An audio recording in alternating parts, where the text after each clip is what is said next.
everyone, welcome back. In the previous class, as I explained the topic cell discovery and cell theory. Today I will be explaining the topic cellular diversity. So please pay attention. So what do you mean by cellular diversity? As the name indicates that this term is composed of two words. One is the cellular and one is the diversity. Cellular means which is made up of cell, and diversity means here the variety. So cellular diversity, it simply means, variety means this change. Okay, change in the cell, or change in the cell means cell change in cell size, change in cell shape, and also change in cell number. So under the main heading cellular diversity, we will discuss the topic cell size, cell shape, cell number, and finally the cell volume. So let's start with the first subheading, that is cell shape.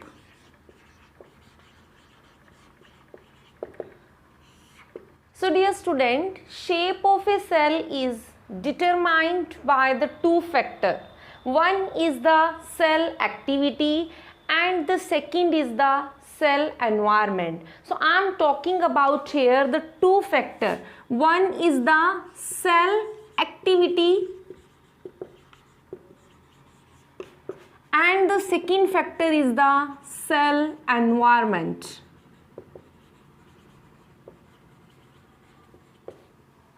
Okay, so firstly, if we talk about the cell activity, then in case of amoeba, as I think you know, you have heard the name of amoeba, it is a unicellular organism.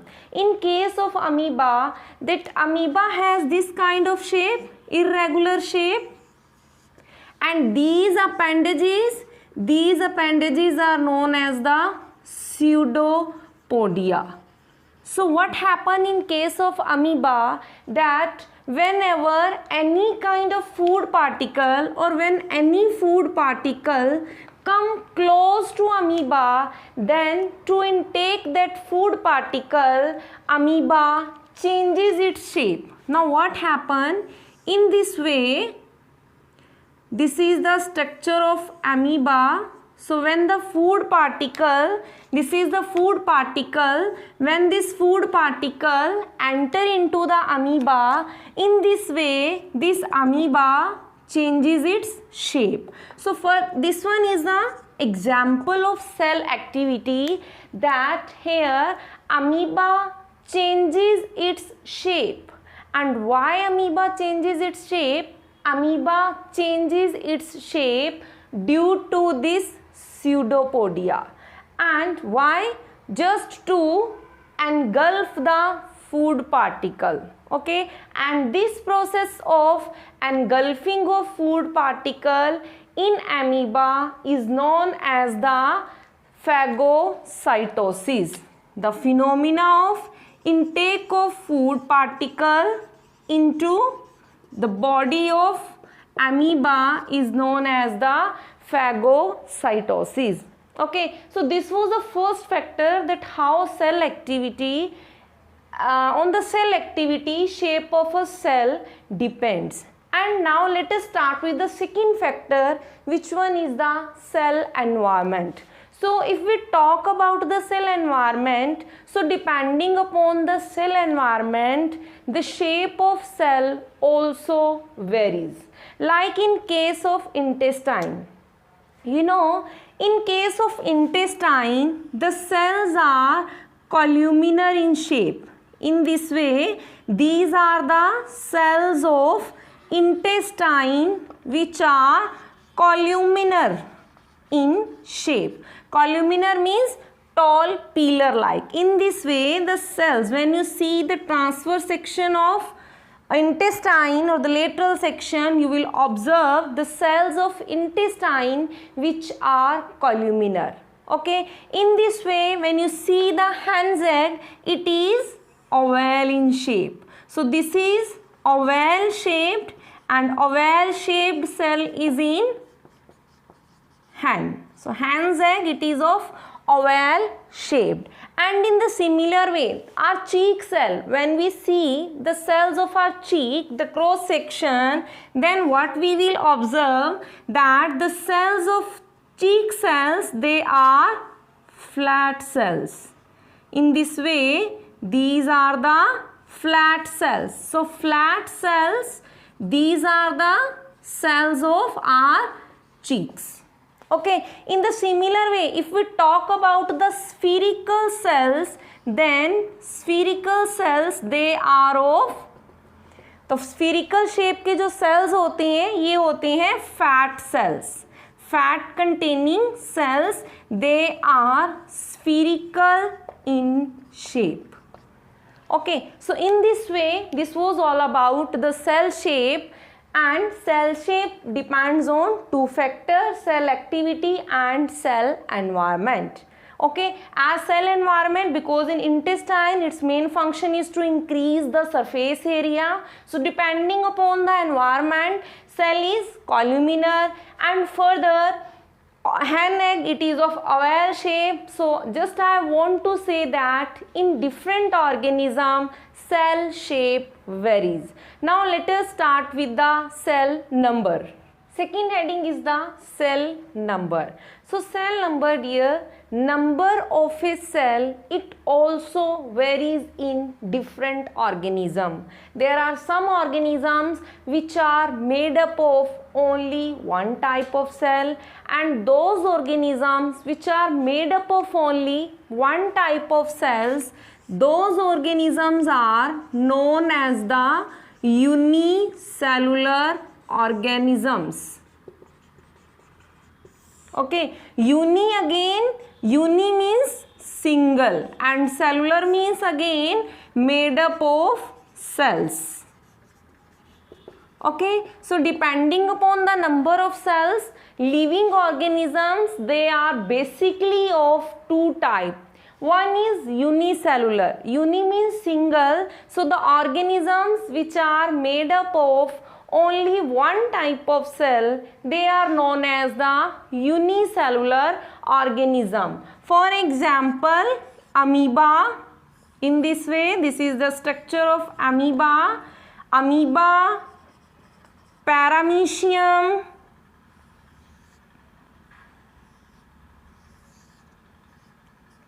here the cilia, cilia are also present on the body of paramecium. So in this way, this is the structure of paramecium. Okay, so paramecium, amoeba and euglena. One more example is the euglena. They are made up of only one type of cell. So this is the unicellular. And the second one, there are some living organisms whose body is made up of more than one type of cell. So those organisms are termed as the multicellular organisms. So what are the multicellular organisms? Multi means many. Again cellular means made up of cell. So the organisms which are made up of number of cell, or you can say in which different cell perform different function. As there are number of cell, so each cell perform its own function as we have discussed in the cell theory. So multicellular organisms like the plants, animals, and okay, so these are the examples of multicellular organisms. So this was all about the cell number, in which we have discussed that depending upon the number of cell, organisms are basically of two types. One is the unicellular organism, which is made up of only one kind of cell, and one is multicellular organism, which is made up of more than one type of cell. Now let us start with the third point, which is the cell size. Now let's start with the third point, which is the cell size. So for cell size, let's see these two pictures. One is the elephant and second one is the ant. So what happened when you see both the organism, you say that the elephant has large sized cell. That's why it is bigger in size, while ant it is smaller in size because of small sized cell present in the ant. So what happened here? Actually the cell size, it does not depend upon the, or you can say size of organism doesn't depend upon the cell size. Size of the organism, it depends upon the number of cell. Okay, as more will be the number of cell, size of organism will be bigger, and lesser number of cell, the size of organism will be smaller. Okay, so in this way we find out that cell size, the organism, the size of the organism, it does not exactly depend on the cell size, but it also depends only on the number of cell. Okay, so this was all about. Now if we talk about the smallest cell, if we talk about the smallest cell, then smallest cell is the PPLO, which is also known as mycoplasma, and full form of PPLO is the pneumonia-like organism. Pneumonia-like organisms. Pneumonia-like organism, and other name in case of plant kingdom, PPLO is known as the joker of plant kingdom. Is that clear? So smallest cell is the PPLO, pluripneumonia like organism, or mycoplasma. In plant kingdom it is known as the joker of plant kingdom. And if we talk about the largest animal cell, so largest animal cell is the ostrich egg. Ostrich egg is the largest animal cell. And if we talk about the largest plant cell, then largest plant cell is the Acetabularia. These are the names. Okay, this is the name of largest plant cell. And if we talk about the longest cell in the human body, then nerve cell. It is longest in size. So longest cell in human body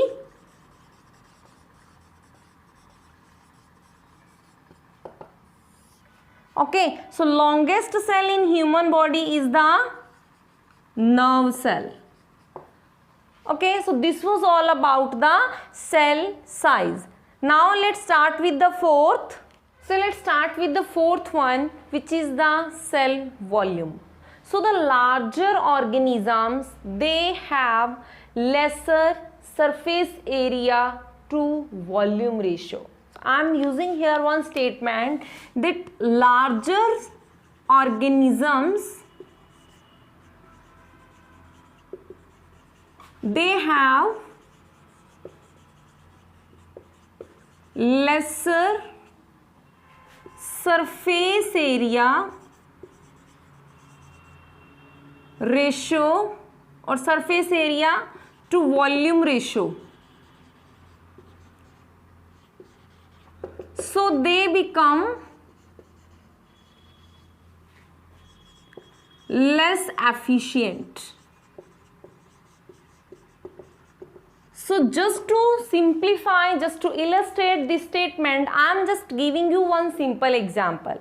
Suppose I have considered two cubes. One is the largest cube. This one is the largest cube.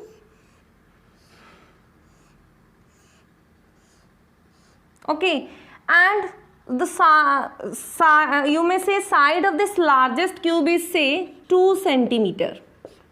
Okay, side which is represented by A. And again I considered one more smaller cube.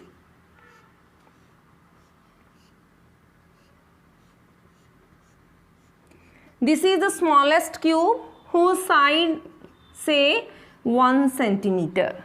Now what I do, I find out the surface area of both cube and also the volume.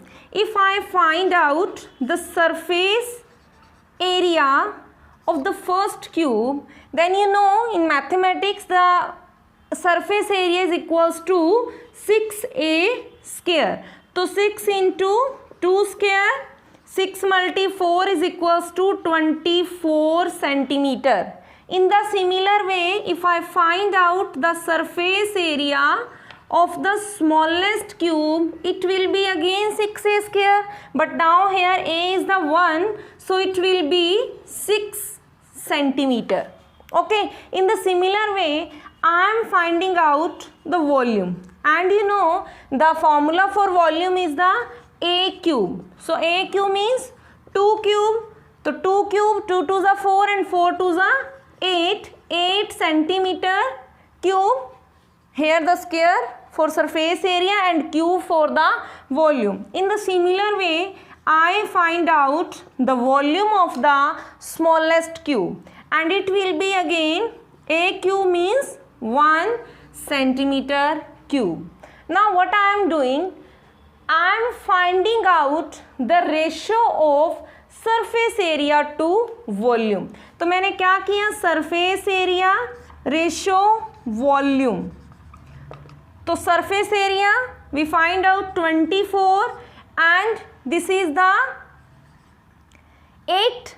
It will be 3:1.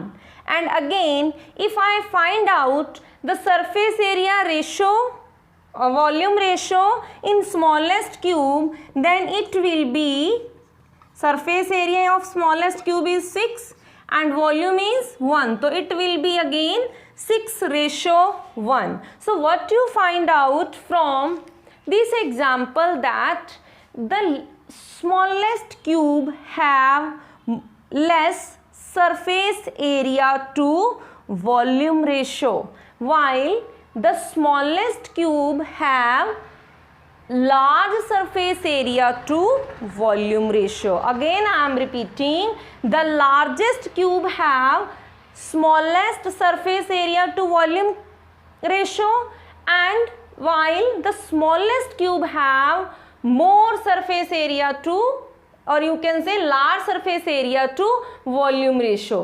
So from here we conclude that कि अगर surface area to volume ratio large होगा, means अगर organism का size large होगा, then in that case जो surface area to volume ratio होगा it will be smaller.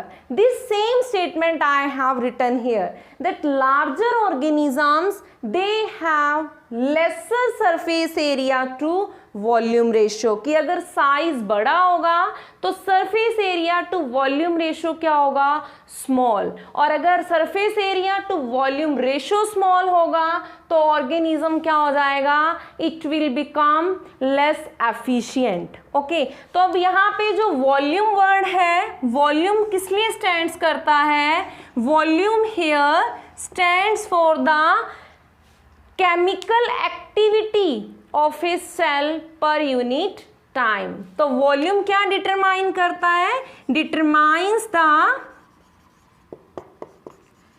Chemical activity of a cell per unit time. Okay, while I am using here also the surface area, तो surface area क्या determine करता है? Surface area it determines the absorption and release of the waste product. तो surface area determines the rate of absorption and release of waste products. Okay, so it means क्या हुआ dear कि अगर organism का जो size है वो increase होगा तो क्या होगा, जो surface area to volume ratio है इट विल बिकम क्या होगा, lesser. That's why the organism will become less efficient, or you may say as the size of organism grows, then the rate of removal of the waste product and absorption of the nutrient it increases. That's why then the surface area क्या हो जाएगा, lesser होगा. तो that's why the organism with its growth will become the less efficient one. So this was all about the cell volume. So let's take a recap. Today we have discussed about the cellular diversity. In the first point we have discussed that cell shape it varies in different organism, and if I talk about the cell number then it also varies. As you can take a simple example that in a baby the number of cell is 2 into 10 raised to power 12 cells. This is the number of cell present in the baby. While in case of an adult, average adult, it is 100 trillion in number. So in this way, also cell number varies in different organism. And in the third point, we have discussed that also cell size varies. And finally, we find out that cell volume it also varies in different organism depending upon its size and also depending upon the surface area to volume ratio. So hope you have learnt a lot with this. Thank you very much.